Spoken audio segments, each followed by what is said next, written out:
Պարոն Համբարյան, այսօր Ավետիսյանների սպանության 11-րդ տարին լրացավ ու կարծես թե առեղծվածային մնաց, թե ինչու սպանեցին այդ մարդկանց։ Իհարկե տարբեր վարկածներ քննարկվեցին, դատական process տեղի ունեցավ, բայց ըստ ձեզ ինչ տվեց այդ դատական process-ը, տվեց այն հարցի պատասխանը։ Նախ սկսենք դրանից, որ 11 տարի անց ավելի այսպես ասած սառը գլխով դադելով եւ տեսելով թե ինչ գործընթացներ են տեղի ունենում Հայաստանում, ես կարող եմ նշել մեկ բան, որը ինձ համար ուրեմն ընդունելի է ավելի շատ այս վերլուծությունների մեջ, այն է, որ ռուսական ռազմաբազայի զինվորին շատ հմտորեն օգտագործեցին հագարուսական տրամադրություններ Հայաստանում գեներացնելու մեջ։ Դա արևմուտքի առաջին փորձն էր։ Բերեք չմոռանանք, որ նույն Պերմյակովը ինքը բապտիստական եկեղեցու ներկայացուցիչ է եղել։ Դա այն եկեղեցիներից է, որը գրեթե ամբողջությամբ վերահսկվում է ամերիկյան կառավարության կողմից։ Բողոքական, աղանդավորական եկեղեցիներից է, Իրկուտսկի մարզում ակտիվորեն գործող եւ հետագայում այն կծկդուր տեղեկությունները, որոնք տարածվեցին լրատվամիջոցներում, ապացուցում էին, որ այդ նույն Պերմյակովի եւ նրա ընտանիքի անդամների կողմից այցելվող այդ նույն եկեղեցին, այդ նույն եկեղեցու հովիվը բացայտ հովանավորվել է Ամերիկայի Միացյալ Նահանգների կողմից։ Իհարկե, այստեղ նաեւ մենք չպետք է մի կողմ թողնենք ռուսական ռազմաբազայում գոյություն ունեցող ամենաթողությունը, որովհետև որքան էլ արևմուտքը եւ նույն Ամերիկայի Միացյալ Նահանգները Պերմյակովին օգտագործեին հագարուսական ամենահուշկու ուրեմն տրամադրությունները գեներացնելու համար Հայաստանում դեռ 11 տարի առաջ եւ դա նրան ցավոք սրտի հաջողվեց։ Պետք է նշենք, որ այդ ամեն ինչում մեղավոր է ռուսական կողմը, որովհետև չի կարող նորմալ երկրի ռազմաբազայում թշնամական կամ հագարագործ երկրի գաղտնի ծառայությունները այդպես անարգել գործեն եւ կարողանային այդ օպերացիան կազմակերպել։ Ինձ համար նաեւ փաստ է, որ չէր կարող Պերմյակովը միայնակ անել այն, ինչ ինքը արեց Ավետիսյանների ընտանիքում։ Անհնար է դա։ Ասենք միայնակ մտնել տուն, սպանել 7 հոգու, որից 5-ը չափած մեծահասակ մարդիկ են, ոչ ոք հարևաններից այդ կրագոցները չլսի, բացարձակ ասենք։ Այն պարագայում ասենք, երբ որ ես ինքս հիշում եմ կրագոցները Հաղթանակի պողոտայում, որը մեր տնից մոտավորապես կես կիլոմետր հեռու էր, մեր բագում դա բացայտ էր լսվում։ Ոնց կարող էին հարևան տներում դա չլսեին։ Դա ցույց է տալիս, որ դա հատուկ կազմակերպված օպերացիա էր։ Ինչ վերաբերում է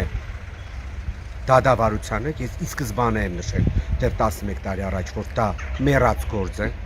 դա ոչ մեկին ձեռնտու չէր, որ բացահայտվեր լիովին, ոչ ռուսական կողմին էր ձեռնտու, որովհետև դրանով կբացահայտվեր իրենց ամենաթողության վիճակը իրենց ռազմաբազայում, այն որ ինչպես ասում են, շունը տիրոջը չէր ճանաչում, մյուսերին էլ ենթադրաբար էլի ձեռնտու չէր։ Ամեն դեպքում այստեղ թիվ 1 թիրախը Ռուսաստանն էր եւ Պերմյակովի դեպքերից հետո, այդ Ավետիսյանների ընտանիքի սպանդից հետո պետք է նշեմ, որ հագարուսական տրամադրությունները Հայաստանում սկսեցին ալիքաձև էլ ավելի աճել։ Նաև խոսվեց թշնամիների մասին, որոնք այստեղ սպանություն են կազմակերպել, թշնամի երկրների պատվեր տալու, չգիտեմ, Պերմյակովի եղբոր մասնակցության մասին։ Անկեղծ ասած Պերմյակովի եղբոր մասնակցության Այն որ բանդում է եղել ինքը, ինչ որ։ Դե ամեն դեպքում Պերմյակովը ոչ նորմալ ընտանիքից է եղել, նույնիսկ ռուսական չափանիշներով, բայց խնդիրը հետևյալն է։ Ես չեմ կարծում, որ դա Պերմյակովի ձեռքի գործն էր։ Պերմյակովը ընդամենը դարձավ գործիք շատ մեծ քաղաքականության, իսկ ավելի ճիշտ է ասել, աշխարհաքաղաքական խաղերի մեջ։ Ինչ վերաբերվում է թշնամի երկրներին այդ նույն Թուրքիային, բերեք չմոռանանք, որ Թուրքիան եւ Ամերիկայի Միացյալ Նահանգները այս պարագայում Հայաստանում իրենց քաղաքականությամբ առաջնորդվելով գործում են նույն ուրեմն ուղղությամբ։ Այս 11 տարին էլ որ անցել է, մենք տեսում ենք, որ նույն արևմուտքը, իդեմս նույն Ամերիկայի Միացյալ Նահանգների, իդեմս նույն Եվրամիության, որքան էլ ունենան հակասություններ պաշտոնական Անկարայի հետ, հարավային Կովկասում նրանց թիվ 1 գործընկերը հենց պաշտոնական Անկարան է եւ վերջ։ Եվ նրանք երբևիցե դա չեն թաքցրել։ Իրենք բացահայտ ցույց են տալիս, որ իրենք Հայաստանը մաքրում են ռուսներից Թուրքիայի տալու համար, որովհետեւ Թուրքիան իրենց թիվ 1 գործընկերն է մեր տարածաշրջանում, մեծ մերձավոր արևելքում։ Եվ ինչպես կբացատրեք այն, որ թե Պերմյակովի դեպքում, թե վերջին այս ռուսական ռազմաբազային զինծառայողի, որը հավաքարար կնոջն էր սպանել, ամեն ինչ անում են, որպեսզի նրանք պատիժ չկրեն։ Ամեն դեպքում Պերմյակովի պարագայում ես նոր նշեցի, Պերմյակովի պարագայում խնդիրը հենց նրանում է, որ ռուսական կողմը տեսավ իր խայդարակ թուլությունը եւ բացթողումները, որ օդար երկրյա պետության, այստեղ նույնիսկ կարելի ասել թշնամական պետության գաղտնի ծառայությունները կարող են ներթափանցել իր այլ երկրում գտնվող ռազմաբազա եւ